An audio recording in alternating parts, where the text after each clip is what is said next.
Speak with freedom आपका channel, आपके channel में आपका स्वागत है।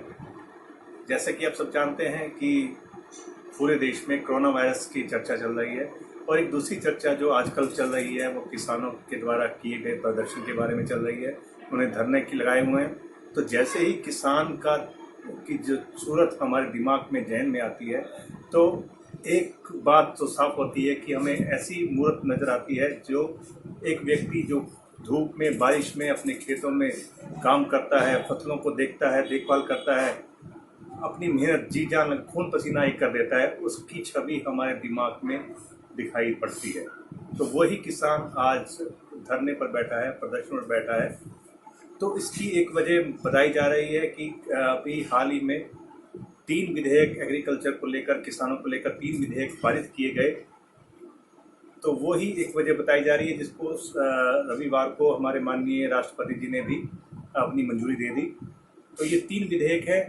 तो जानकारों का कहना है कि जब 3 विधेयक पारित किए गए हैं, जो लोगों का कहना है उसके अनुसार कि इसमें एमएसपी को हटाया जा रहा है। कुछ ऐसे लोगों का कहना है कि इस कानून के तहत एमएसपी को हटाया जाएगा।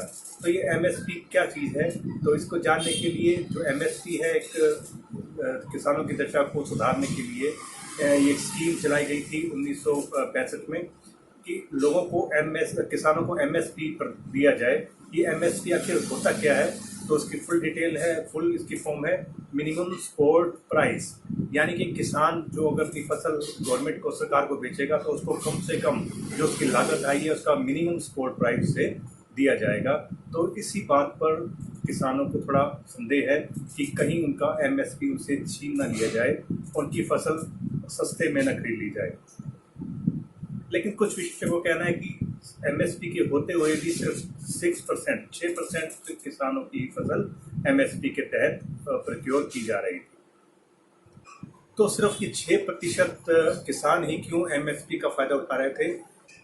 अलग अलग जो कॉस्ट होती है एग्रीकल्चर की, इनपुट आउटपुट की जो कॉस्ट होती है वो अलग अलग राज्यों में अलग अलग है।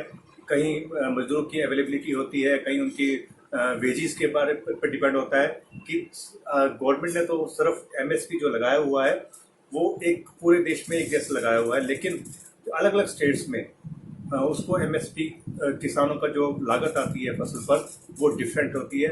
तो उनको पूरा एमएसपी नहीं मिल पा रहा है। तो इसलिए उनका कहना है, विशेषज्ञों का कहना है कि सिर्फ 6 गवर्नमेंट का कहना है कि वो एमएसपी को ख़त्म नहीं कर रही है। इस सिस्टम को सुधारने के लिए, क्योंकि इस सिस्टम में बहुत सारे एलिमेंट ऐसे आ गए थे जिसकी वजह से गवर्नमेंट किसानों को फ़ायदा पहुँचाना चाहती थी, लेकिन कुछ एलिमेंट्स की वजह से किसानों को इसका भरपूर फ़ायदा नहीं मिल रहा था। जब प्रोक्योरमेंट होती थी तो ये एलिमेंट्स प्रोक्योरमेंट्स के दौरान किसानों को कम रिम्यूनरेटिव प्राइस देते थे, जिससे किसानों को कम कीमत मिलती थी। ये सरकार का मानना है। लेकिन दूसरी तरफ किसानों की अगर हम बात करें तो किसान कहते हैं कि गवर्नमेंट चाहती है कि ये सारा प्रोसेस प्राइवेट कॉरपोरेट के पास चला जाए, जिसकी वजह से उनका जो प्रॉफिट होगा वो और पहले से भी कम हो जाएगा, क्योंकि वो अपनी मनमानी करेंगे, उनका प्रोड्यूस खरीदने में उनको कम कीमत देंगे उसके प्रोडक्ट की।